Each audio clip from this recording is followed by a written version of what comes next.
Alors je suis Antoine Amiel, le fondateur de LearnAssembly. LearnAssembly, en quelques mots, c'est une société qui a 5 ans maintenant et qui a pour objectif de réconcilier les gens avec la formation tout au long de la vie. Donc de les aider à identifier ce sur quoi ils doivent se former et après à les aider à se former au quotidien, en situation de travail, pour être employables et évoluer professionnellement. Comment ils se forment? Alors justement, aujourd'hui j'ai souvent l'habitude de faire le parallèle avec la peinture. Aujourd'hui en formation, on a énormément de techniques possibles. Il y a énormément de moyens de former, à la fois en présentiel et en ligne.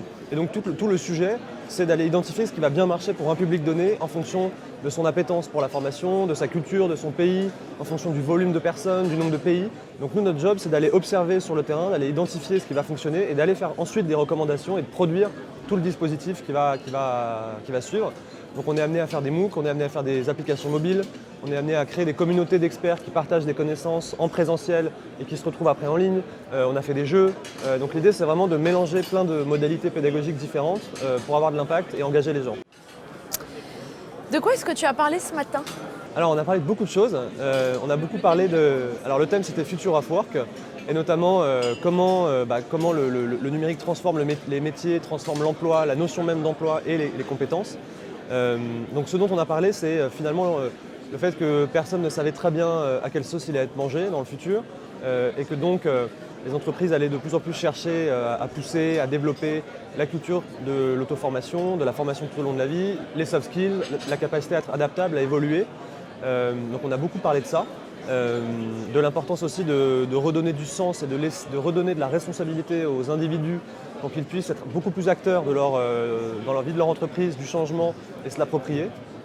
Voilà, donc c'est les sujets dont on a parlé. Top. Est-ce qu'il y a des choses que tu as vues sur cet événement que tu trouves différentes de ce que tu peux voir ou vivre sur d'autres événements?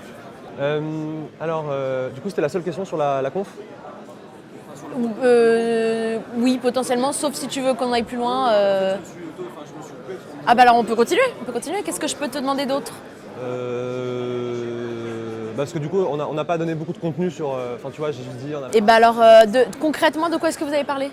Alors, concrètement, de quoi on a parlé? C'est d'éviter d'être dans l'injonction paradoxale, donc dans la demande d'être adaptable, d'être dans les soft skills, d'être en mode projet, de se former, et en même temps, la demande de faire son boulot, de rentrer dans des cases, de faire ses chiffres, où voilà, il y a une certaine injonction paradoxale. Et tout le monde ne pouvant pas devenir slasher? Tout le monde ne peut pas devenir slasher, tout le monde ne va pas pouvoir devenir coach.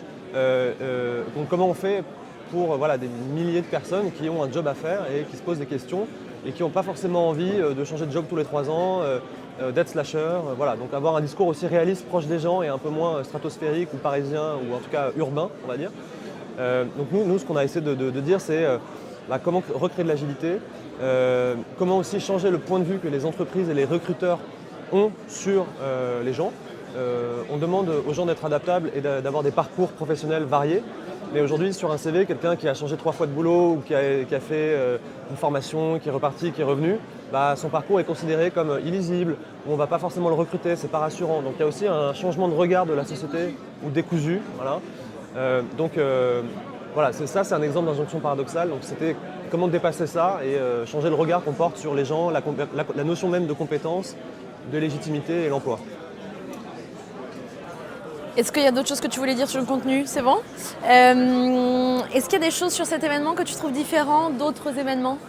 Alors déjà j'ai beaucoup aimé la variété des formats, le fait d'avoir pas que des tables rondes avec des hommes blancs de 50 ans qui parlent entre eux, c'est une bonne chose.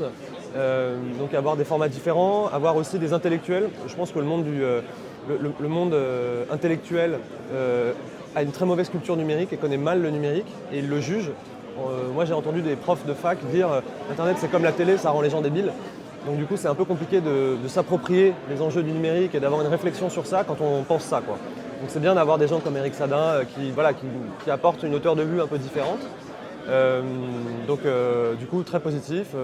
Qu'est-ce qui t'a marqué? Est-ce qu'il y a des choses que tu retiens dans les propos, dans autre chose? Moi, ce qui m'a marqué, c'est le format un petit peu battle sur la propriété des données entre l'avocat de la Quadrature du Net et Gaspard Koenig. Je trouve ça assez intéressant comme format parce que le niveau était très bon et il y avait une vraie émulation entre eux, une vraie complémentarité.